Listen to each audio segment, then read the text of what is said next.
Hey, if you're a fan of Judas Priest or if you like quirky rock band stories, I think you're going to enjoy what I have for you here today. This is a story about Judas Priest when they apparently almost played a show at a convent.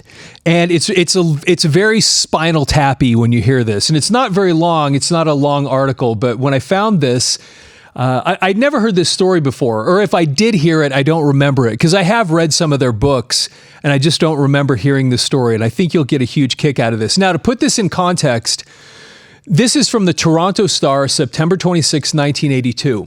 And at this point, Judas Priest is a pretty huge, famous band, and this is the album that's out at this point, Screaming for Vengeance. But they're telling a story about something that happened several years earlier. And I can't say the word Screaming for Vengeance without just mentioning the fact that this is, in my opinion, the best thing that Judas Priest ever did. I loved this album so much. And I know a lot of people will say, no, it's British Steel was better. British Steel was great. I don't think it was as good as this. And even going all the way back to Sad Wings of Destiny, you know, there's some people that think that's, I still, this is the one that I will just go back to this album over and over because I think it's so great. And so it's obvious to me why they were so famous at this point, but it took them a long time to get here. So when I read this article to you, again, put this in the context of this is something that had happened a few years before this while they were still a little bit lesser known. Okay, so the title of this article you can see on your screen, The Day Judas Priest Went Knocking on a Convent Door. All right, here we go. Success has brought heavy metal rock group Judas Priest to all sorts of places. In cities like Pittsburgh, Buffalo, and Cincinnati, where the band has previously played small halls.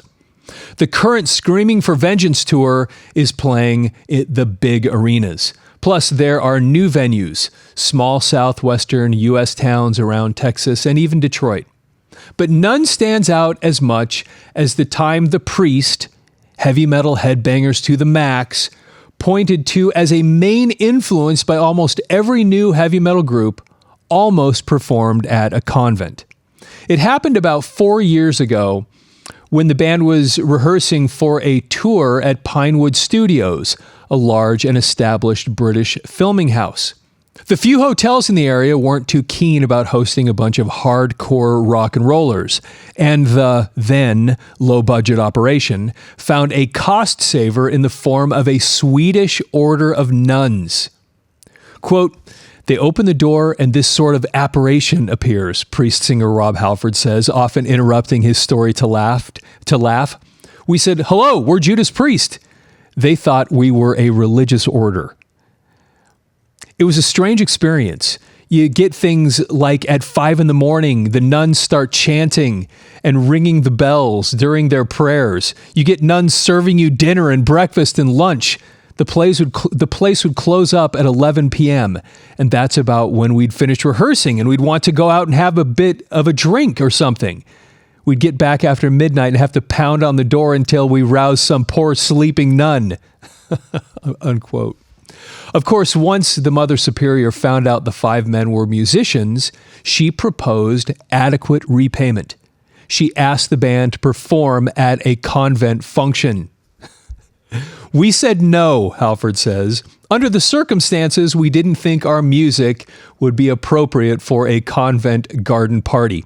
We suggested someone a bit more laid back, like the Rolling Stones," unquote. The band returned the next year, but Halford says that since then, quote, "we've broken those habits, no pun intended."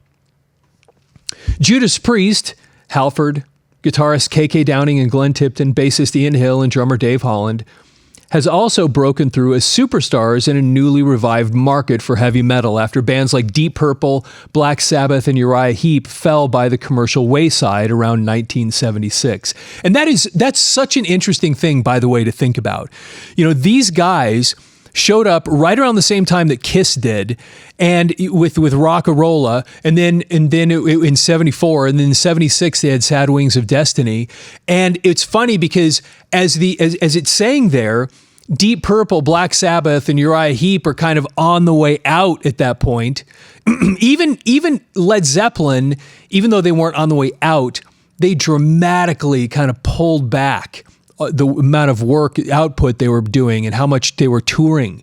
And it's funny because Judas Priest shows up right at that moment when everything's kind of pulling back. Let's see here. Uriah fell by the commercial wayside around 1976. There was a heavy metal famine while the market rolled through disco and the first strains of punk trying to find the next big thing. During that time, the quintet flew out of Birmingham, England with a pair of under-noticed albums, Rock-a-Rolla and Sad Wings of Destiny for Gull Records. In 1977, Columbia Records picked the band up for Sin After Sin, and with subsequent releases like Stained Glass, Hellbent for Leather, and the live Unleashed in the East, Judas Priest hammered away at an audience starving for raw rock and roll. And that's also interesting. Even though this right here is my all-time favorite Judas Priest album, it's somewhere not far down the list for me is Unleashed in the East. That is just such a spectacular album. I remember somebody, I think, loaned me the cassette tape when I was a kid. And it was right around the time I was starting to discover Judas Priest at all. And you get that album, you get that tape, Unleashed in the East, and it is just absolutely amazing. The versions of the songs that they had on there, and not the least of which, the one that stood out to me the very most was the song The Ripper. Because the first time I ever heard it was on Unleashed in the East. And then you go back and you listen to it on Sad Wings of Destiny, and it is just different. The energy is different. It feels a little slower. The guitar sounds a little different. But what's so amazing about it is they're both awesome. But and matter of fact, Unleashed in the East was so good that 4 of the 9 songs on that album all came from Sad Wings of Destiny. That's how great Sad Wings of Destiny was. But then you go compare the 2 songs. So if you've never heard The Ripper on Unleashed in the East, but you have heard it on Sad Wings, you got to go listen to that version. And if the only one you've heard is Unleashed in the East, you got to go listen to the one on Sad Wings because they're both awesome. It's a little bit like listening to A Passage to Bangkok on Exit Stage Left and on 2112 because they're just different. But they both are, and I don't know, which one do you like better? They're just both awesome, just in their own way. So it's a kind of a similar thing to that. So it's just interesting when they're talking about the fact that they're doing all this stuff when Judas Priest was one of the few bands really, really pushing it at that point, because they, as it said a second ago, when they came in, a lot of this stuff was kind of starting to fall out while disco was coming in and punk was coming in, and Judas Priest was kind of waving the heavy metal banner when it was kind of going out of favor a little bit at that time. Okay, let's see here. Judas Priest hammered away at an audience starving for raw rock and roll. Quote, "We went through a period when we were the only heavy metal band really working America," Halford said. "We couldn't find an opening act. We'd find somebody and they'd be bottled off in a few minutes," unquote. It wasn't long before Priest scored hit singles and paved the way for other bands. Living After Midnight was pulled from British Steel, and Heading Out to the Highway and Don't Go were airplay candidates from last year's Point of Entry. And that's actually one other quick thing that's interesting about this album, because so many people feel that they hit a high point when they put out British Steel, because it really was. I mean, it was a touchstone album for the heavy metal genre. And then to put out Point of Entry after that, which was for a lot of people kind of like, what? Where did this come from? It fell really flat compared to British Steel. And you'd kind of assume, because a lot of bands will go through this, they'll get bigger and bigger and bigger and bigger. Then they'll put out the album that just really does it, and then the next one will be kind of like not as good, and then they'll just kind of fade away. And that's the way it happens with a lot of bands. And it's so interesting to me that they put out something like British Steel that was so great, and then they put out Point of Entry, and I like Point of Entry, don't get me wrong, but it just didn't seem to live up to it. It's kind of like, okay, here we go. And then immediately after that, that's when they put this out. And then to me, I go, okay, now that's when they really, really arrived. It was just kind of an interesting little dip, or the way that worked. They were still on, in my opinion, on the way upward at that point. It's just kind of, again, it was just kind of interesting watching how their trajectory worked. Because it did, I mean, there There's a lot of albums that came out before this did that really put them, that finally got them into that position that they were playing these big places. Okay, see, candidates from last year's point of entry. Screaming for Vengeance, meanwhile, is at 21 on the Billboard charts. And of course, this is the one that had You Got Another Thing Coming on it, which ended up becoming kind of a staple for hard rock, heavy metal back in the 80s. Quote, the stigma of boring, old, laborious, spaghetti-brained heavy metal, as it was in the early 70s, is gone, Halford said. This is heavy metal of the 80s. People want a little more credibility in their music. And that's the end of the article. Anyway, that whole story about the Convent, I thought was just kind of very Spinal Tap-ish.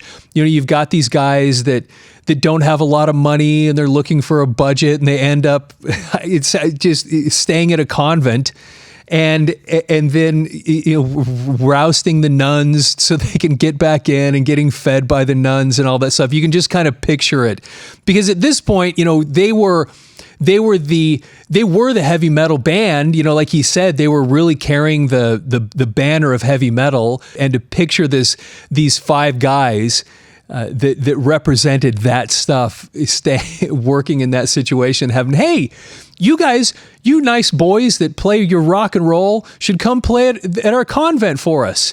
It made me think of the scene in Spinal Tap where they show up at was it the Air Force base or something? And they walk in there and the guy says, hey, we're big fans of your music. I mean, not your music specifically, you know, the whole rock and roll genre in general, just totally oblivious to really what Spinal Tap was, you know, what they were representing. And it was just, I got little glimpses of that as I was reading this article and kind of picturing what that must have been like, having Judas Priest at that point in their career, kind of interacting and interacting with nuns in that way and staying at a convent. I thought that was really great. And I thought you would enjoy that too. And it's always fun talking about Judas Priest.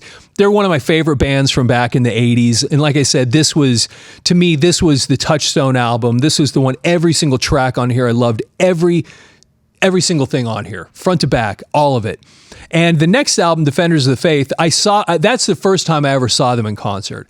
And I saw so many concerts in the 80s, and there's very few of them that I have really strong memories about, but that's one of them. I don't know what it was, but I just remember that they seemed like they had it together almost more than anybody else did. And I don't know if it was just Rob Halford's presence, his charisma, the way he wasn't this wild man on stage. He felt more composed and controlled.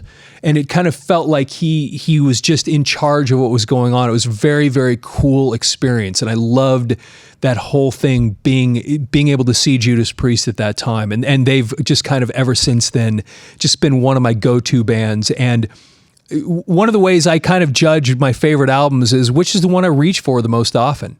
You know, you can make technical arguments why Sad Wings of Destiny is better or the other one, but the reality of it is, if I'm going and listening to Judas Priest, 9 times out of 10 I'm pulling this record out.